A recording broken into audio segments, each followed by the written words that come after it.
Hi, welcome once again to M5's English language learning program, Let's Speak English. I'm Gav Duncan and I'm here on your TV to help you learn English. Now, are you sitting comfortably? Yes? Good. And are you ready for today's lesson? Yes? Good. Okay, well, let's learn English together. Welcome everyone. How are you all today? Did you have a fantastic weekend? Did you relax and have fun? Yes? Good. Okay, so now, after the weekend, we can start the week. Tell Gusti to calm down. Tell Margot to stop purring so loudly. And we can get started on this week. But before we get started, we've got some news. Look at this! This is Nigel! That's right, we finally got a replacement for George the goldfish. And Nigel, the guinea pig, is the replacement. So, sorry George, but wherever you are, in fishy heaven, I suppose, I hope that you can look down on us and smile, knowing that we haven't completely forgotten you. So, everyone, say hello to Nigel. Nigel is the latest member of the team. Nigel is Greg's replacement. What do you mean, who's Greg? Greg, the goldfish, the team member who died recently. Remember, the one who kept swimming around and around. Greg! Greg! What's that? His name was George. Oh, yes, of course. My mistake. Whoops. So, let's try that again. This is Nigel. Nigel the guinea pig. And he's here with us now as the replacement for the goldfish whose name we'll never forget. The fish. What was his name? Gabor, wasn't it? Gabor, the fish. All right then, let's get on with the show. Nigel has come in and replaced, what's his name? The fish thing. What was his name? Glenn. Glenn. Okay. So we finally found a replacement for Glenn the goldfish. Nigel the guinea pig. Hello, Nigel. Great. It's great to have Nigel on the team, isn't it? He looks like a really fun guinea pig. Much better than that boring fish. What was his name? Godfrey. Something like that. It began with a G, I remember. Maybe it was Jeffrey. Who cares? Nigel's a member of the team now. So it must be time for us to get started on today's lesson. Are you all ready?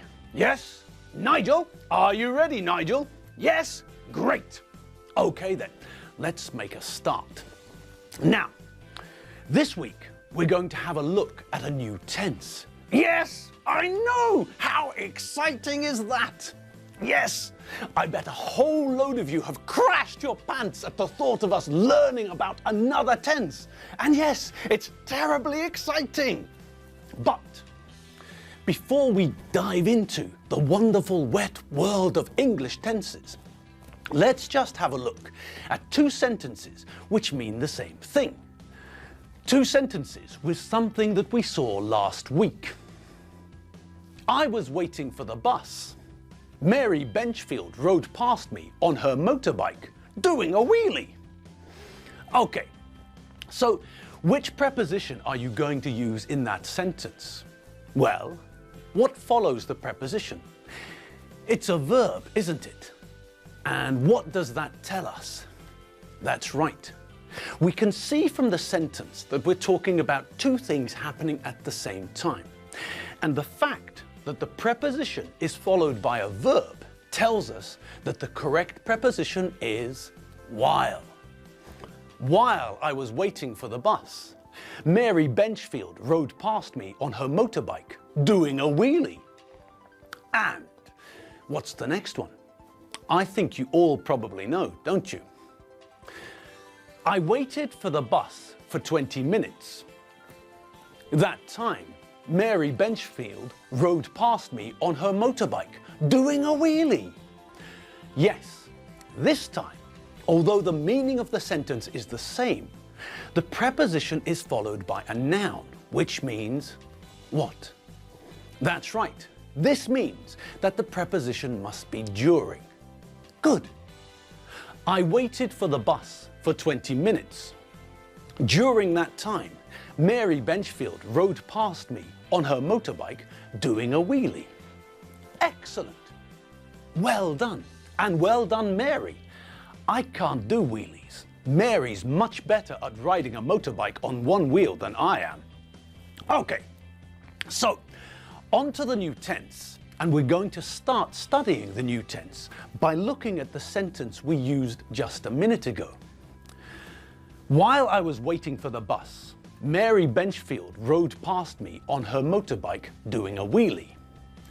Now, look at this sentence again. What can you see? Well, let's look at the second part of the sentence first. What can we see there? Well, we can see that the sentence is telling us something in the past, can't we? The main verb of the second part of the sentence is the verb to ride. And we can see that the verb is in the past simple tense. The irregular verb ride, the verb we use with traveling on a horse or a bike or a motorbike or even a scooter, the verb to ride is an irregular verb. In the past simple, ride becomes rode. All right, we know that it's in the past. We can also see that there's a preposition of movement in that part of the sentence. Past. Mary rode past me on her motorbike. I was standing and she was moving. She moved past me, just like this. Here, in this video, you can see that I ran past Edina, Evie and Ferry.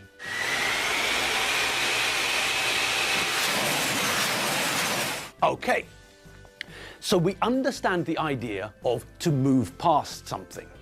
One thing moves faster than another thing. If I am standing in the street, you can walk past me, for example. When I'm driving on the motorway, if I'm driving faster than you, then I can pass you, like this. So, we know that either I was standing still or I was moving more slowly than Mary, because she passed me. She moved past me. She rode past me. We know that we can use the verb to pass, or we can use the preposition to say that we moved past something. All right. We also know that Mary can do tricks on her motorbike. She can do wheelies. She can move, balancing on the back wheel of her motorbike. But that's not important right now. What is important right now is the front part of the sentence, the first part. Let's have a look at that part of the sentence. Okay, now look at the first part of the sentence. While I was waiting for the bus. Okay, so we can see that we're using the preposition while, and we know why we're using the preposition while. We're talking about two things happening at the same time. But have a closer look at the next part. I was waiting. Well, we've seen all of those words before in English, but we've never seen them together like this, have we? No. Now, this collection of three words is an example of the past continuous tense in English. That's right. We're looking at the past continuous. We've seen the present continuous before, but this is the first time we've met the past continuous. We use the past continuous tense to tell people what was happening at a certain time in the past. It continued in the past for a time, but it doesn't continue up to the present. The best way to understand the past continuous is to have a look at this drawing. Okay, now have a look at the picture and listen as I tell you what I was doing. Yesterday, at 9:56 a.m., I was playing squash. I started playing squash at 9 a.m. and I finished playing squash at 10:25 a.m. Between 9 and 10:25, I was playing squash. So, we can see that we use the past continuous to talk about something that started in the past and continued for some time in the past. We can see that I started playing squash at 9 o'clock and I continued to play squash until 10:25. Good. Now, let's have a look at the way we make the past continuous. Well, it's simple enough.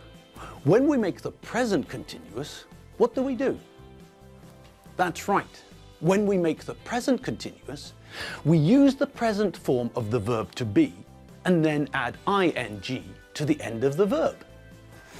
Well, with the past continuous, we use the past form of the verb to be and then add ing to the end of the verb. Simple.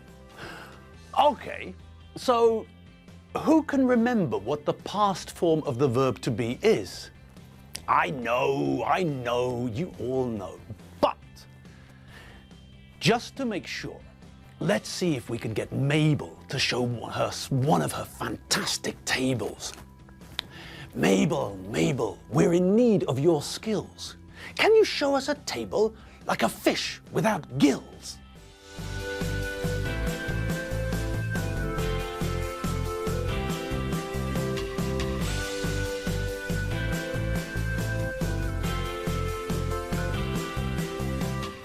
Great! Thanks, Mabel. Okay, so that was simple enough, wasn't it? Yes. We know that we have to use the past simple form of the verb to be to make the past continuous tense. And the past simple form of the verb to be is very easy. There are only two possibilities. If the subject is I or the third person singular, he, she, or it, then we use was. For all the other subjects, we use were. Simple. Now, because we're adding ing to the end of a verb, we have to pay attention. Just as we have to pay attention with the present continuous. Because we can't just slap ing on the end of an infinitive and hope for the best.